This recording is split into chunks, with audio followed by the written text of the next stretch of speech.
សុស្ដីបងប្អូនទាំងអស់គ្នាយប់នេះស្រមោលសូមចេញមកនិទានទៀតហើយដោយមានរឿងរ៉ាវរបស់បងប្រុសម្នាក់ដែលគាត់មានឈ្មោះថាបងហុងដែលរឿងរ៉ាវនេះវាបានកើតឡើងពេលដែលគាត់នៅជាសិស្សដែលរៀនក្នុងសាកលវិទ្យាល័យមួយជាដំបូងបងប្អូនអ្នកស្ដាប់អាចគាំទ្រពួកយើងបានដោយញីដោយគ្រាន់តែចុច like និង subscribe ដើម្បីទទួលបានវីដេអូថ្មីៗដែលពួកយើងបានបង្ហោះនោះជាការស្រេច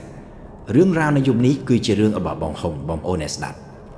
រឿងដែលបានកើតឡើងនេះវាបានកើតឡើងតាំងពីសម័យដែលបងហុងនៅរៀនសាកលវិទ្យាល័យ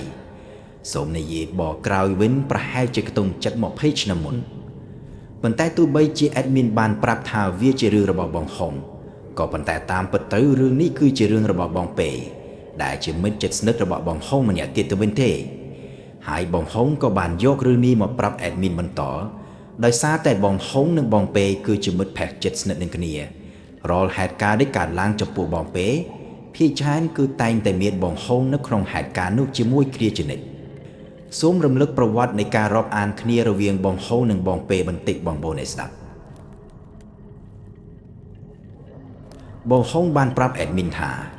គាត់និងបងពេគឺជាមិត្តភក្តិនឹងគ្នាតាំងពីសម័យរៀនអនុវិទ្យាល័យមកម្លេះ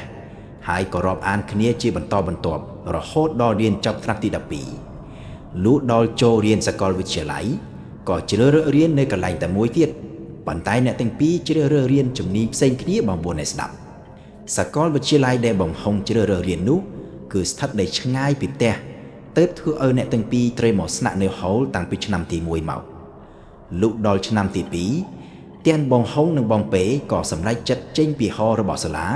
ហើយក៏មកជួលបន្ទប់នៅខាងក្រៅជាមួយគ្នា2នាក់បងហុងបានប្រាប់ admin ថាបងពេជាមិត្តភក្តិជិតស្និទ្ធរបស់គាត់ហើយក៏ជាបរិសុទ្ធដែលមានរូបរាងសង្ហារូរីរត្យ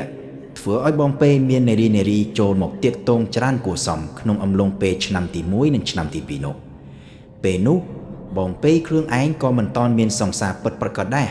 គឺគ្រាន់តែមានសិស្សប្អូនស្រីមករាក់ទាក់ច្រើនគាត់ក៏រាក់ទាក់ទៅវិញលេងតាមធម្មតារហូតដល់ពេលវេលាកន្លងផុតទៅរហូតដល់ពេលដែលអ្នកទាំងពីរឡើងដល់ឆ្នាំទី3បងពេក៏បានជ្រើសរើសជជែកជាមួយប្អូនស្រីម្នាក់ឈ្មោះថាចៃម៉ៃនេះគឺជាអ្នកដែលមានទំនាក់ទំនងជាមួយបងពេយូរជាងគេបំផុតតាមដែលបងហុងចាំបានគឺពួកគេបានស្រឡាញ់គ្នាអស់រយៈពេលយូរគឺយូររហូតដល់ចៃម៉ៃអាចចេញចូលបន្ទប់របស់បងហុងនិងបងពេបានមុនពេលដែលរឿងរ៉ាវវាកើតឡើងបងហុងផ្ទាល់ក៏សង្កេតឃើញថាបងពេនិងចៃម៉ៃស្រឡាញ់គ្នាខ្លាំងណាស់គឺតែងតែទៅណាមកណាជាមួយគ្នាជាញឹកញាប់ដែលចៃម៉ៃខ្លួនឯងក៏ឧស្សាហ៍មកលេងនៅបន្ទប់បងពេជារឿយតែមិនបានយូរមិនបានក៏ស្រាប់តែអ្នកទាំងពីរបានចែកភ្លើគ្នាដោយបងពេនេះឯងគឺជាអ្នកសុំបាយពីចៃម៉ៃហើយបងពេក៏បានផ្ដល់ហេតុផលប្រាប់ទៅដល់បងហុងថារូបគាត់ផ្ទាល់ក៏មានអារម្មណ៍ប្លែកចិត្តនឹងខ្លួនឯងដូចគ្នា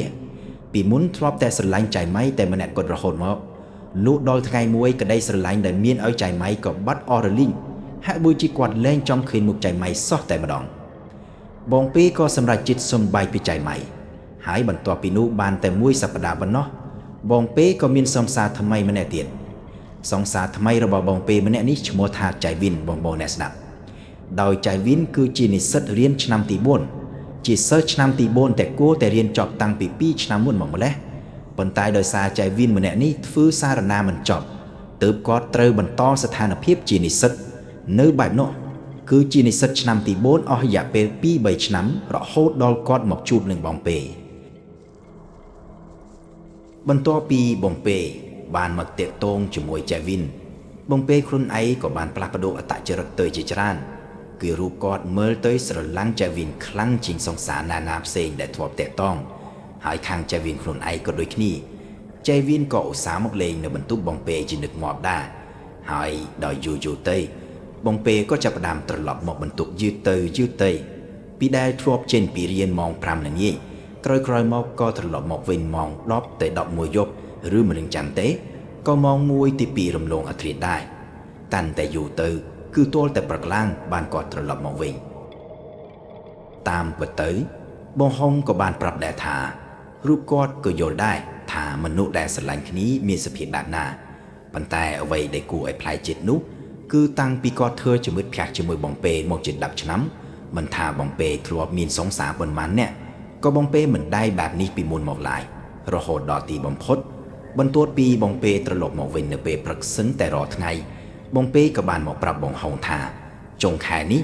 គាត់នឹងរើចេញពីបន្ទប់ដោយត្រូវទៅស្នាក់នៅជាមួយនឹងចៃវីនហើយបន្ទាប់ពីបងពេរើទៅនៅជាមួយចៃវីនបងហុងក៏បានជជែកជាមួយបងពេកាន់តែតិចទៅស្រាប់តែថ្ងៃមួយបងហុងក៏បានជួបបងពេនៅសាកលវិទ្យាល័យគ្រាន់តែឃើញភ្លាមបងហុងក៏មានការស្រុតនៅក្នុងចិត្តមកតាមដនព្រោះបងពេមានការប្រែប្រួលមកជាខ្លាំងដោយរាងកាយមានការស្គមស្កាងយ៉ាងច្បាស់នឹងភ្នែកគឺមើលទៅដូចមនុស្សដែលមិនបានដេកមិនបានពួនហើយមើលទៅដូចជាមនុស្សដែលគ្មានកម្លាំងកំហែងយ៉ាងជន់នៅពេលដែលពួកគាត់បានជួបគ្នាបងពេគាត់ក៏បានរៀបរាប់រឿងរ៉ាវជាច្រើនឲ្យបងហុងស្ដាប់រួមទាំងរឿងរបស់ចៃវីនផងដែររាប់ចាប់តាំងពីពេលដែលអ្នកទាំងពីរបានចាប់ដើមស្រឡាញ់គ្នាអស់រយៈពេលជាង3ខែនេះដោយបងពេបានរៀបរាប់ឲ្យស្ដាប់ថាในខុនដូរបស់ចៃវីនដែលគាត់បានទៅលើទៅនៃជាមួយនោះគឺវាមានបន្ទប់មួយដែលត្រូវបានចាក់សោយ៉ាងជាប់ជានិច្ចដែលបងពេខ្លួនឯងក៏ធ្លាប់សួរទៅចៃវីនដែរថាបន្ទប់ដែលថានោះជាបន្ទប់អ្វីហេតុអ្វីត្រូវចាក់សោជាច្រើនជួនបែបនោះដោយចៃវីនក៏បានឆ្លើយតបមកវិញថាវាគឺជាបន្ទប់របស់ម៉ាក់គាត់យូរទេពម៉ាក់របស់ចៃវីនបានមកលេងម្ដងហើយទេពម៉ាក់គាត់ចាក់សោទុកចោលបែបនេះហើយវាក៏មានពេលមួយបងអូនអ្នកស្ដាប់ដោយពេលនោះបងពេគាត់ឃើញបន្ទប់នោះទ្វារវាចំហបន្តិចហើយស្របពេលនោះបងពេគាត់កំពុងតែបើកសម្រាមផងគាត់ក៏តាំងចិត្តដើរចូលទៅក្នុងបន្ទប់នោះដើម្បីបោះសម្អាតភ្លាមនៅពេលដែលបងពេកំពុងតែលូកដៃទៅរុនទ្វារចង្វាត់នោះវាស្របពេលដែលចៃវីនទើបតែចេញពីបន្ទប់ទឹកហើយក៏ឃើញល្មមចៃវីនក៏ស្រែកលូឡាខ្លាំងរត់មកទាញទ្វារចាក់សោឲ្យជិតហាក់ដូចជាគាត់ចង់លាក់បាំងអ្វីម្យ៉ាងដែលមាននៅក្នុងបន្ទប់នោះយ៉ាងចាំងដោយបងពេនៅពេលនោះគាត់ក៏មានការនឿងឆ្ងល់មកជាខ្លាំងប៉ុន្តែក៏មិនចង់ដេញដោលអីច្រើននោះដែរព្រោះចៃវីនគឺជាមនុស្សដែលឆាប់ខឹងបើទោះដេញដោលរឿងដដែលចៃវីននឹងមកហើយបងពេខ្លួនឯងនេះឯងដែលត្រូវជាអ្នកតាមលងចៃវីនដដែលនឹងឯងក្រៅពីនោះចៃវីននេះក៏ជាមនុស្សដែលប្រច័ណ្ឌខ្លាំងណាស់ដែរគាត់តែងតែសង្ស័យជានិច្ចថាបងពេនឹងមានអ្នកផ្សេងឬក៏តែងតែសង្ស័យថាគាត់នឹងត្រឡប់ទៅរកចៃម៉ៃដែលជាសង្សារចាស់វិញជានិច្ចដោយមិនថាបងពេទៅណាធ្វើអ្វីចៃវីនតែងទៅនៅតាមយាមរហូតមិនថាតែហាងកាហ្វេទៅតតបាល់ជាមួយមិត្តភ័ក្តិហើយសូម្បីតែបងពេទៅធ្វើកិច្ចការក្រុមជាមួយមិត្តភ័ក្តិនៅមហាវិទ្យាល័យនៅថ្ងៃជប់សម្រាកក៏ចៃវីនតាមទៅជាមួយដែរហើយបងអូនអ្នកស្ដាប់ជាអត់ថាចៃវីនមានលេខទូរស័ព្ទរបស់មិត្តភ័ក្តិបងពេសិនតែគ្រប់គ្នាប្រសិនបើគាត់តាក់ទងបងពេមិនបានគាត់នឹងដេញតាមទេទៅមិត្តភ័ក្តិបងពេម្នាក់ម្ដងគឺទេវិលជុំតែម្ដងជួនកាយតិចជួនកាលទេរាប់សិបដងក៏មានដែររហូតដល់មិត្តភ័ក្តិរបស់បងពេជាច្រើនយ៉ាក់ចាប់ឡាមដកខ្លួនជិនពីគាត់ហើយបងពេជាមួយចៃវីនក៏ឆ្លោះគ្នាពីរឿងនេះជាច្រើនលើកច្រើនសារដែររហូតដល់បងពេចាប់ផ្ដើមមានអារម្មណ៍ធុញថប់ហើយគាត់ក៏មកអង្គុយពិចារណាខ្លួនឯងថាតើអាចនៅទ្រាំតាក់ទងជាមួយមនុស្សស្រីម្នាក់នេះទៀតធ្វើអ្វីតើតាក់ទងគ្នាយូរប៉ុណ្ណាហើយដោយសារហេតុផលអ្វីទើបគាត់មកតាក់ទងមនុស្សស្រីម្នាក់នេះគឺគាត់ឆ្ងល់ខ្លួនឯងខ្លាំងណាស់បងប្អូនអ្នកស្ដាប់បងពេគាត់ភ្លេចអស់ហើយថាគាត់ជួបចៃវីនបានដោយរបៀបណាហើយគាត់ទៅស្រឡាញ់ចៃវីនតាំងពីពេលណាហើយហេតុអ្វីបានជាឥឡូវនេះគាត់ត្រៀមរើមកនៅជាមួយចៃវីនភ្លាមនៅពេលដែលបងពេនិយាយពីនេះបងហុងខ្លួនឯងក៏រឹតតែមានការងឿងឆ្ងល់តាមមើលផាក់មកជាខ្លាំងដែរដោយបងហុងត្រូវរៀបរាប់ឡើងវិញឲ្យបងពេស្ដាប់ថាឯងទៅជួបចៃវីននៅកន្លែងនេះឯងជជែកជាមួយគាត់ពេលនេះហើយមិនយូរប៉ុន្មានឯងក៏រើទៅនៅជាមួយចៃវីនតែម្ដងគឺបងហុងគាត់ដឹងសឹងគ្រប់រឿងព្រោះពីមុនមកដោយដែល admin បានប្រាប់យ៉ាងចឹងថាអ្នកទាំងពីរគឺជាមិត្តជិតស្និទ្ធនិងថែមទាំងជាមិត្តរួមបន្ទប់នឹងគ្នាទៀតបងហុងក៏ស្ថិតនៅក្នុងស្ថានភាពសឹងតែគ្រប់ហេតុការណ៍ក្នុងជីវិតរបស់បងពេកាលគាត់ស្និទ្ធនៅជាមួយគ្នានោះទៅហើយខុសគ្នាតែពេលដែលត្រូវបាយទៅរៀនផ្នែកផ្សេងគ្នារៀងខ្លួនប៉ុណ្ណោះបន្ទាប់ពីថ្ងៃនោះក្រោយពីថ្ងៃដែលបងពេបានជួបជាមួយនឹងបងហុងនៅសាកលវិទ្យាល័យរួចមកក៏ស្រាប់តែរឿងប្លែកបានកើតឡើងចំពោះបងហុងនៅពេលនោះតែម្ដងដោយបងហុងគាត់កំពុងតែអង្គុយធ្វើរបាយការណ៍នៅបន្ទប់តាមធម្មតាហើយរូបគាត់ផ្ទាល់ក៏បានបើកបងអួយឲ្យខ្យល់បក់ចូលមកក្នុងបន្ទប់ដើម្បីជួយសន្សំសំចៃថ្លៃម៉ាស៊ីនត្រជាក់ក្នុងចង្វាក់ដែលបងហុងកំពុងអង្គុយធ្វើការងារបងហុងមានអារម្មណ៍ថាមានខ្យល់បក់មួយផាប់ចូលមកក្នុងបន្ទប់ហើយបន្ទាប់មកក៏មានសម្លេងដូចជាមានគេបោះគ្រក់មកលើកញ្ចក់បង្អួយនៃបន្ទប់បងហុងពេលដែលបងហុងបានឮគាត់ក៏ឮបានយ៉ាងច្បាស់ប៉ុន្តែគាត់មិនបានចាប់អារម្មណ៍ មិនបានញាប់មុខទៅមើលរហូតដល់មួយសន្ទុះសំឡេងនោះវានៅតែបន្តលឺគឺសំឡេងនោះវាស្រដៀងដូចជាមានមនុស្សបោះគ្រក់មកដាក់កញ្ចក់បង្អួយបន្ទប់បង្ហុងរហូត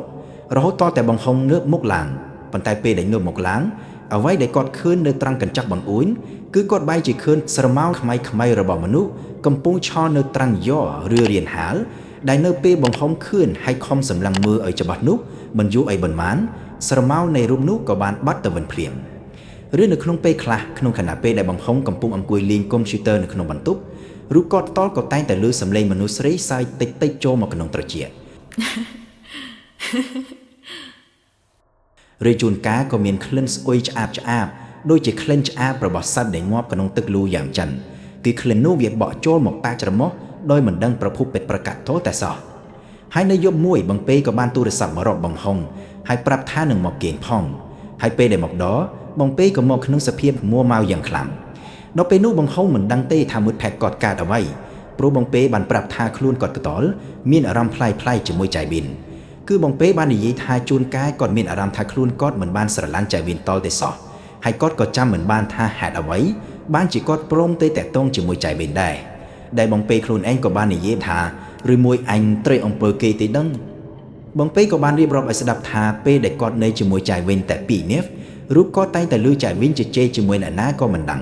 ប៉ុន្តែការជជែករបស់ចៃវិនគឺមានលក្ខណៈដូចជានិយាយខ្លួនឯងឆ្លើយខ្លួនឯងពេលបងពេឃើញហើយបែរទៅសួរចៃវិនគាត់ក៏ប្រាប់ថាគាត់មិនបាននិយាយអីទេមិនបាននិយាយជាមួយអ្នកណាសោះហើយលើសពីនេះពេលដែលបងពេចាប់ផ្ដើមដឹងខ្លួនថារឿងរ៉ាវនេះចាប់ផ្ដើមប្លែកគឺពេលដែលគាត់ចំដើរចេញពីចៃវិនបងពេក៏ចាប់ផ្ដើមយល់សពប្លែកដូចជាបងពេយល់សពឃើញខ្លួនឯងគេងនៅក្នុងបន្ទប់ហើយនៅក្នុងបន្ទប់នោះក៏ស្រាប់តែមានចៃវិនបានមកអង្គុយនៅចុងគ្រែដែលចៃវិនក្នុងយល់សពមើលទៅមិនដូចដើមនោះទេគឺមុខរបស់គាត់ស្លេកស្លាំងដូចជាមនុស្សគ្មានឈាម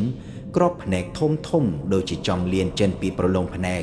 ហើយគាត់ក៏សម្លឹងសម្លក់មកបងពេដូចជាចង់ស៊ីសាច់គាត់យ៉ាងអញ្ចឹងឬនៅក្នុងពេលខ្លះពេលដែលបងពេនៅបន្ទប់ម្នាក់ឯង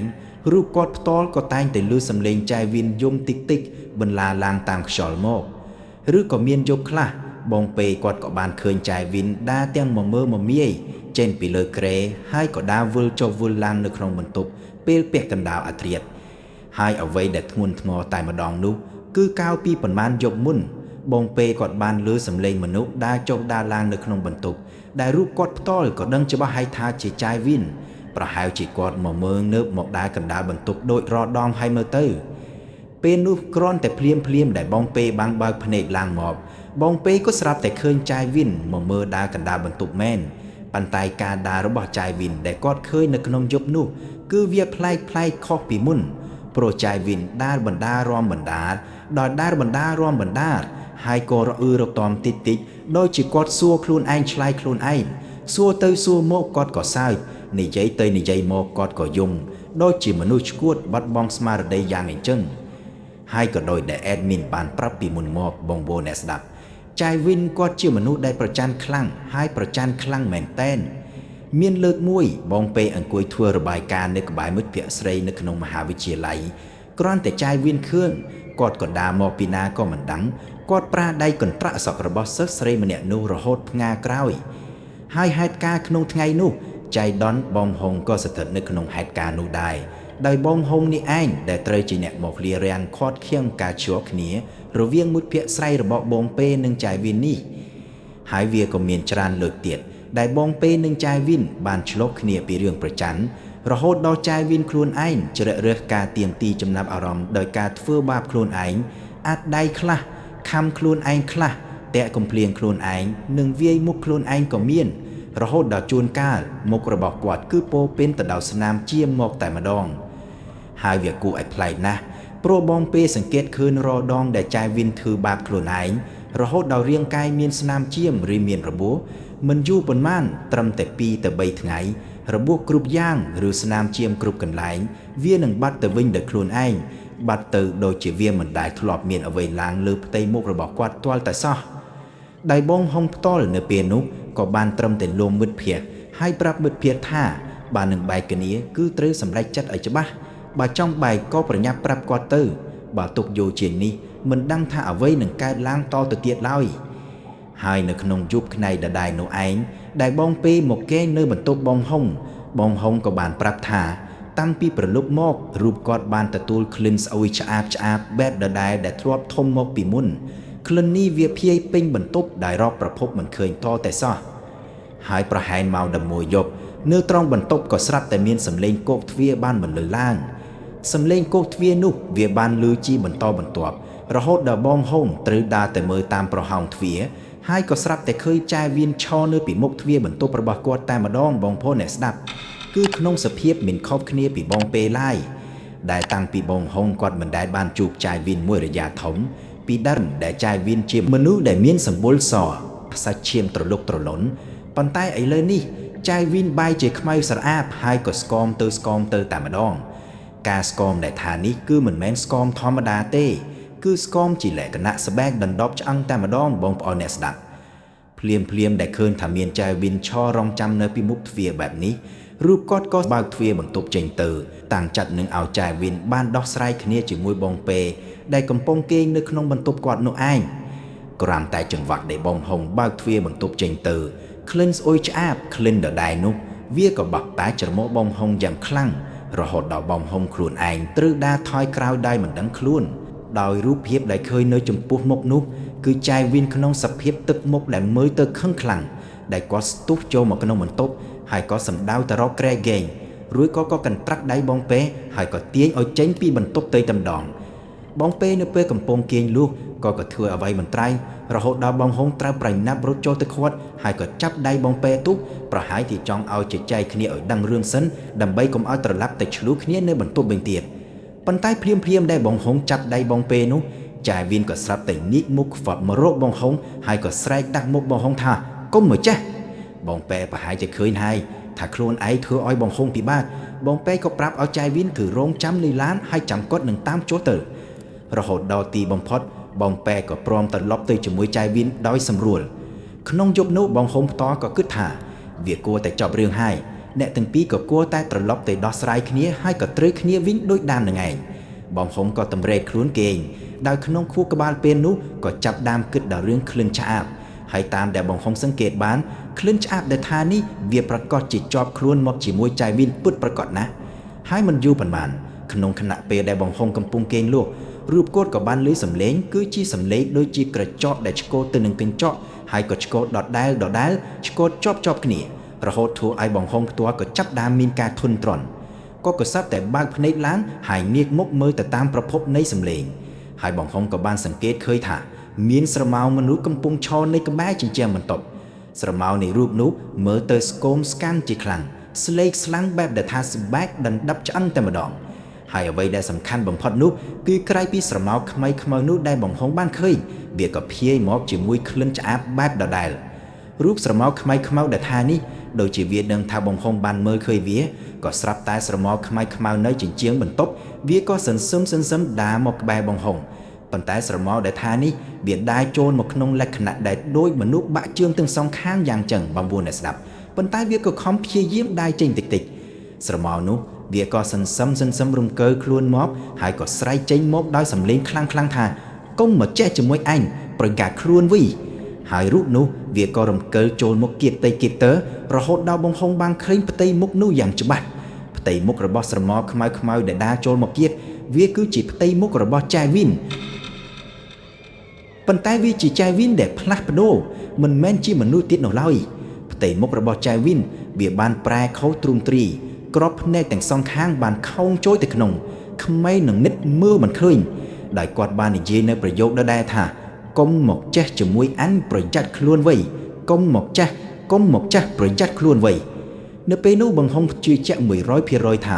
សំឡេងដែលគាត់បានឮត្រូវតែជាសំឡេងរបស់ចែវៀនច្បាស់យ៉ាងពិតប្រាកដមួយសន្ទុះក្រោយមកនាឡិការ៉ូដែលបងហុងបានកំណត់ទុកក៏បញ្ចេញសំឡេងរោឡើងមករូបស្រមោលខ្មៅរបស់ចែវៀននោះក៏ស្រាប់តែបាត់ឈឹងដែរភ្លាមដែរភ្លាមនោះបងហុងក៏សម្រេចចិត្តរៀបរាប់រឿងដែលបានជួបឲ្យបងប៉ែស្ដាប់ថារូបគាត់ផ្ទាល់មានអារម្មណ៍ប្លែកជាមួយចែវៀនហើយគាត់ក៏គិតថាការដែលបងប៉ែបានតាក់ទងជាមួយចែវៀននេះវាមិនមែនជារឿងធម្មតានៅឡើយក្នុងថ្ងៃដែលបងហុងបញ្យល់រឿងរ៉ាវទាំងអស់ដែលគាត់ដឹងឲ្យបងប៉ែស្ដាប់បងប៉ែក៏អង្គុយស្ងៀមស្ដាប់អ្វីដែលបងហុងនិយាយហាក់ដូចជាគាត់កំពុងគិតតាម បងហុងក៏បានណាត់បងពេឲ្យមកក្នុងថ្ងៃជប់សម្រាប់ហើយក៏បបួលគ្នាទៅធ្វើបុណ្យនៃវត្តក្រែងលោអ្វីៗវាប្រសើរឡើងហើយក្នុងយប់ថ្ងៃដដែលនោះឯងយប់នោះបងពេត្រឡប់ទៅបន្ទប់ចែវីនវិញប៉ុន្តែលើកនេះគាត់ត្រឡប់ទៅដោយមិនបានប្រាប់ចែវីនជាមុនឡើយពេលដែលបងពេទៅដល់បន្ទប់បងពេក៏សង្កេតឃើញថាទ្វារបន្ទប់ដែលចែវីនប្រាប់ថាជាបន្ទប់គេងរបស់មិត្តចែវីននោះមិនត្រូវបានចាក់សទុកទៀតនោះឡើយបងពេដែលឆ្ងល់មកជាយូររូបគាត់ក៏លួចចំហបិលចូលទៅមើលហើយវាប្រកាសណាស់ថាអ្វីដែលគាត់ឃើញក្នុងនោះគឺបន្ទប់នោះទាំងបន្ទប់ត្រូវបានលាបដោយពណ៌ខ្មៅបន្ទប់ដែលថានេះវាមិនមានរបស់របរប្រើប្រាស់គ្មានទូគ្មានក្រែអីទាំងអស់កណ្ដាលបន្ទប់វាត្រឹមតែជាអាសនៈបូជាទួយមួយតាំងនៅហើយលើពីនេះទៀតនឹងអីអត់គឺអ្នកដែលអង្គុយនៅពីមុខអាសនៈនោះគឺជាចែវីនបងប្អូនឲ្យស្ដាប់ចែវីនស្លៀកឈុតពណ៌ខ្មៅពេញទាំងខ្លួនអង្គុយនៅចំកណ្ដាលបន្ទប់ដោយដៃរបស់គាត់ក៏កំពុងប្រណម្យហើយក៏កាន់រូបថតរបស់បងពេជាប់ហើយអ្វីដែលលើសពីនេះទៅទៀតគឺនៅពីក្រោយរូបថតរបស់បងពេវាមានរូបថតមួយសម្លឹកទៀតដែលត្រូវបានដាក់ជ្រួតគីនីតុបរូបនោះគឺជារូបថតរបស់ចាម៉ៃបងប្អូនអ្នកស្ដាប់ចាម៉ៃដែលជាសង្សារចាបងពេដែលបងពេទៅតែសំបីតៃកាលពីប៉ុន្មានខែមុននោះឯងអ្វីដែលបងពេឃើញចៃវីនកំពុងធ្វើនៅកណ្ដាលបន្ទប់នោះគឺគាត់កំពុងតែសូត្រអ្វីក៏មិនដឹងជាមុនអាគមអ្វីម្យ៉ាងដោយភាសានៃមុនដែលចៃវីនកំពុងសូត្រគឺជាភាសាដែលបងពេមិនដែលធ្លាប់បានឮទាល់តែសោះហើយភ្លាមនៅពេលដែលបងពេបានឃើញរឿងរ៉ាវការពិតក្នុងបន្ទប់ខ្មៅនោះរូបគាត់ក៏ស្ទុះចូលទៅរកចៃវីនហើយក៏ស្រែកឡូឡាស្ដីឲ្យចៃវីនដោយសំឡេងខ្លាំងគឺបងពេគាត់បានដឹងហើយថាការដែលរូបគាត់នឹងចៅម៉ៃត្រូវបែកគ្នាទីបំផុតទៅវាមិនមែនមកពីអ្នកទាំងពីរអស់ក្តីស្រឡាញ់ជាមួយគ្នានោះទេប៉ុន្តែវាគឺមកពីចាវីននេះឯងដែលធ្វើរឿងឲ្យអ្នកទាំងពីរអស់ចិត្តស្រឡាញ់គ្នាហើយក៏ធ្វើរឿងស្មៅក្រោកឲ្យបងពេនេះមកស្រឡាញ់ចាវីនជំនួសវិញ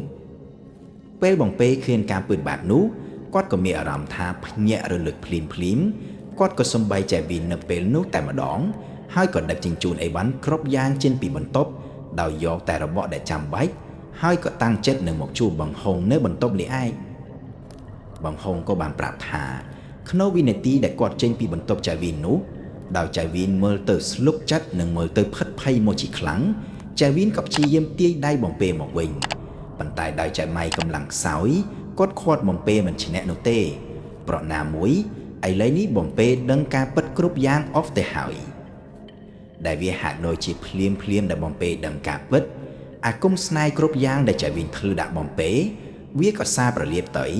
ព្រោះបំពេនឹងការពិតអស់ហើយបន្ទាប់ពីថ្ងៃនោះ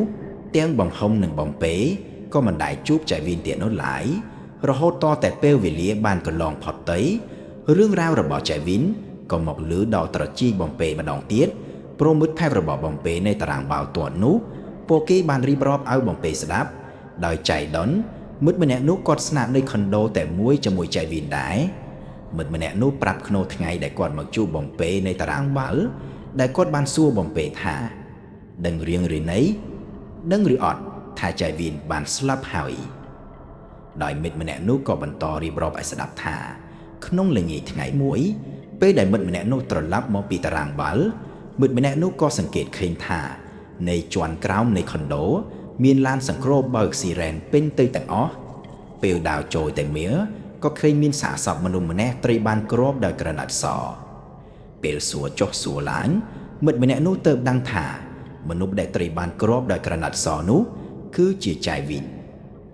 ដោយចៃវីនក៏បានជ្រើសរើសបញ្ចប់ជីវិតខ្លួនឯងពីបន្ទប់របស់គាត់លេខុនដូដោយមូលហេតុពិតប្រាកដក៏គ្មានឯណាដឹងឡើយព្រោះចៃវីនខ្លួនឯងមិនស្និទ្ធស្នាលជាមួយអ្នកណាសោះក្នុងខុនដូនោះសាច់ញាតិក៏គ្មានថែមតែអ្នកស្គាល់តែមួយគត់គឺបំពេប៉ុន្តែពួកគាត់ក៏បែកគ្នាតែបាត់យូរហើយដែរបន្ទាប់ពីបំពេបានស្ដាប់រឿងរបស់ចៃវីនហើយបំពេក៏យករឿងនេះឯងមករៀបរាប់ប្រាប់បងហុងអ្នកទាំងពីរទាំងអាណិតនិងទាំងវិលវល់នៅក្នុងចិត្តទាំងបងហុងនិងបំពេពួកគាត់មិនដឹងពិតមែនថាការដែលចៃវីនគាត់ជ្រើសរើសផ្លេបញ្ចប់ជីវិតខ្លួនឯងបែបនោះផ្នែកមួយវាអាចមកពីបំពេឬក៏អត់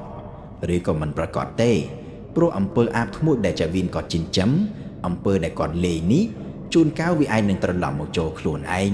រហូតធ្វើឲ្យគាត់ជ្រើសរើសផ្លូវបញ្ចប់ជីវិតខ្លួនឯងបែបនេះក៏ថាបានព្រោះដោយអ្វីដែលបានប្រាប់គឺពីមនុស្សស្រីដែលមានសម្បរសស្រាប់តែត្រឡប់ទៅជាមនុស្សស្គមរីងរីស្បែកខ្មៅស្រអាប់មើលមិនយល់បែបនេះបងហុងប្រាប់ថា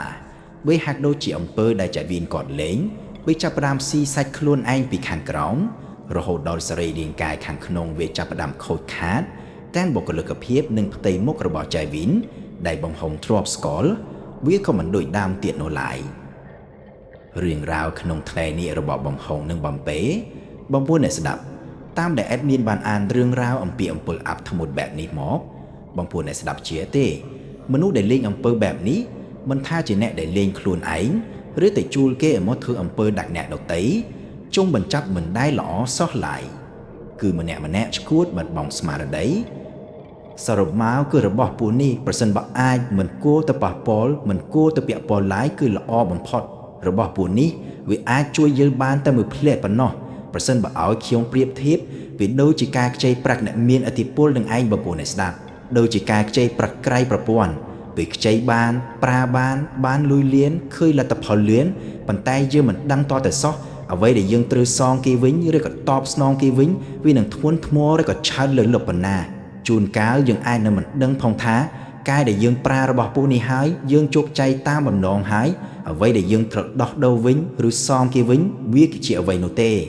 ហើយអ្វីដែលធ្ងន់ធ្ងរតែម្ដងតាមដែល admin បានអានមកជាច្រើនរឿងអ្វីដែលត្រូវសងវិញគឺជីវិតយើងនេះឯងហើយចោះបងប្អូនអ្នកស្ដាប់វិញតើបងប្អូនយល់យ៉ាងណាចំពោះរឿងរ៉ាវរបស់បងហុងនិងបងពេនេះតើបងប្អូនផ្ទាល់គិតថាការដែលចេះវៀនស្លាប់ពីបណ្ដាមកពីគាត់តូចចិត្តរឿងបងពេឬក៏មកពីរបស់ដែលគាត់ចិញ្ចឹមទុកអំពើដែលគាត់លេងវាត្រឡប់មកចូលខ្លួនឯងវិញពិតមែនដូចយ៉ាងណាហើយបើសិនជាបងប្អូនយល់យ៉ាងណាបងប្អូនអ្នកស្ដាប់អាច comment នៅខាងក្រោមបាន admin និងក្រុមការងារនឹងឆ្លើយតបទៅវិញនៅរាល់សារទាំងអស់ហើយបងប្អូនអ្នកស្ដាប់អាចគ្រប់គ្រងពួកយើងបានយ៉ាងងាយស្រួលគ្រាន់តែចុច like វីដេអូនេះឬក៏ share ទៅកន្លែងណាដែលបងប្អូនចង់បានឬក៏អាច subscribe channel របស់ពួកយើងនោះជាការស្រេចយើងសន្យាថានឹងធ្វើមេតិកាឲ្យកាន់តែល្អតាមដែលអាចធ្វើបានសម្រាប់យប់នេះ admin សូមថ្លែងអំណរគុណយ៉ាងជ្រាលជ្រៅចំពោះការស្ដាប់របស់បងប្អូនជាចុងក្រោយ admin សូមឲ្យបងប្អូនមានក្តីសុខសុវត្ថិភាពនិងរួចចាកឆ្ងាយពីបញ្ហាទាំងឡាយមិនថាផ្លេភ្លីឬភ្លើងងងឹតសូមសុបិនល្អណាបងប្អូនទាំងអស់គ្នា